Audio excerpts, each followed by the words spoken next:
Abyssinia Entertainment. ቴዲ አፍሮ በ1999 ዓመተ ምህረት በእስልምናና በክርስትና መካከል በነበረው የእምነት አለመግባባት የተጠበበበት ሺህ መንደፈር ሙዚቃው አላሁ አክበር ለሂድ መንደፈር ለሳፈር ባቡር በእንግድነት መጣ ከሸገር ሐረር ልቤን ይዘው ሄደች ወደ ሩቅ መንደር። ቴዲ አፍሮ እንዴት እንዲህ ሊዘፍን ቻለ?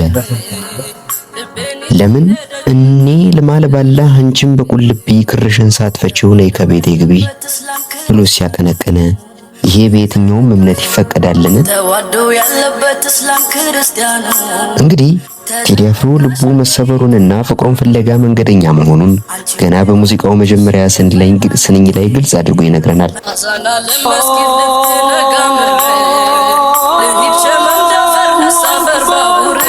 አዛና ለመስጊድ ልትነጋ ምድር ለሂድ ሸመንደፈር ልሳፈር ባቡር ይለናል።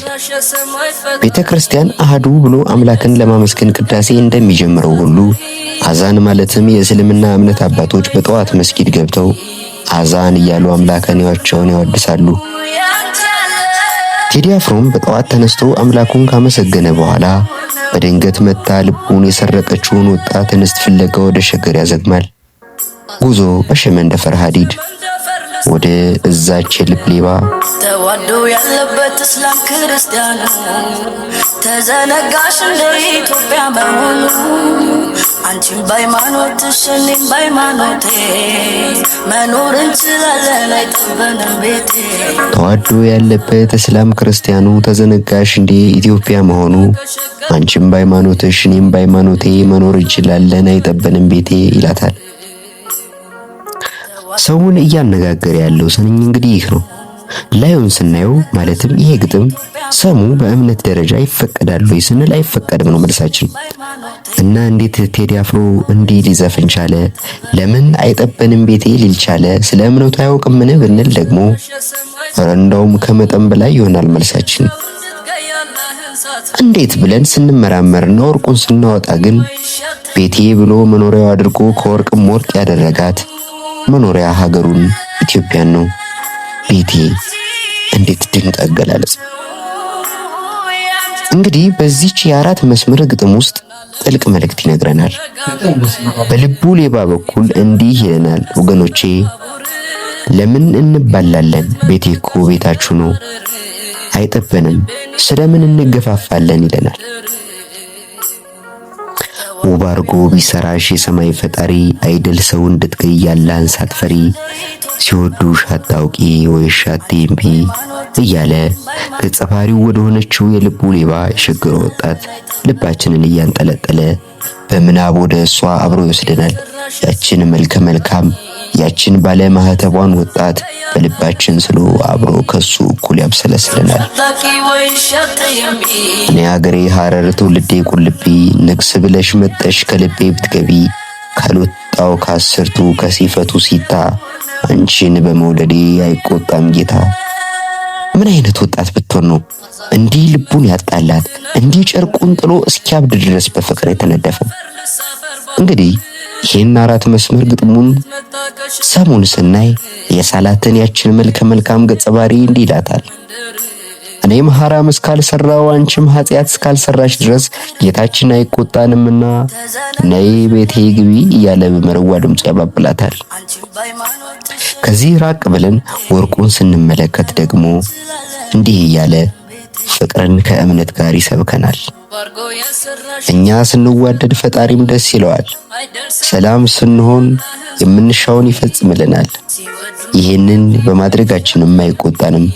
ነገር ግን እናንተም አስርቱ የሙሴ ትእዛዝን ከሻራችሁ እኛም ሲፈቱ ሲታንከራቅን ፈጣሪ ያዝንብላል ይለናል። ድንቅ ነው።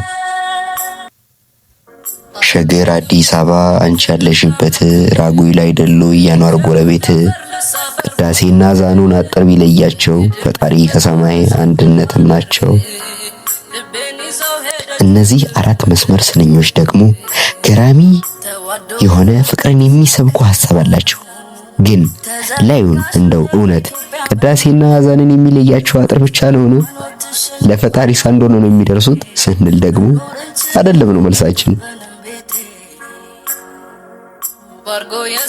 እና ለምን ቴዲ አፍሮ እንዲህ ሊል ቻለ ስንል ደግሞ ጸሎታችን ፍቅር እስከሆነ ድረስ ውዳሴያችንና አዛናችን ፈጣሪን መወደስ ከሆነ ዓላማችንን ፍላጎታችን አንድ እንደሆነ ፈጣሪ ያውቃል ይለናል። እኔም ልማል ባላ አንቺም በቁልቢ ክርሽን ሳትፈቺው ነይ ከቤቴ ግቢ ወዱሻታኪ ወይ ሸት የሚ ራንቺ ሰጉር ነው ያንቻለ ያንቺ ሰጉር ነው ያንቻለ ሲወዱሽ አታውቂ ወይ ሻቲምቢ በድጋሚ ያችን ቆንጆ ነይ ነይ ነይ ከቤቴ ግቢ ይላታል። ሃይማኖትሽን አከብራለሁ አንቺም የኔን ሃይማኖት ታከብሪያለሽ፣ ተቻችለን እንኖራለን፣ ተቻችለን በአንድ ሀገር እንኖራለን ይለንና ሙዚቃውን ከሐሳብ መንገዱ ከሸገር ጉዞ መልስ የልቡን ሌባ አግኝቶ በፍቅር ይጨርሳል። ይሄን ትንተና በተረዳሁት ልክ ያብራራውላችሁ ታናሽ ወንድማችሁ ይሁን የታደሰ ነኝ። ይመቻችሁ። ሰብስክራይብ ማድረግ እንዳይረሳ። አዛና ለመስጊድ ልትነጋ ምረ ልሂድ ሸመን ደፈር ልሳፈር ባቡር በእንግድነት መጣ ከሸገር ሐረር ልቤን ይዛው ሄደች ወደ ሩቅ መንደር ተዋደው ያለበት እስላም ክርስቲያኑ ተዘነጋሽ እንደ ኢትዮጵያ መሆኑ አንቺም በሃይማኖትሽ እኔም በሃይማኖቴ መኖር እንችላለን አይጠበንም ቤቴ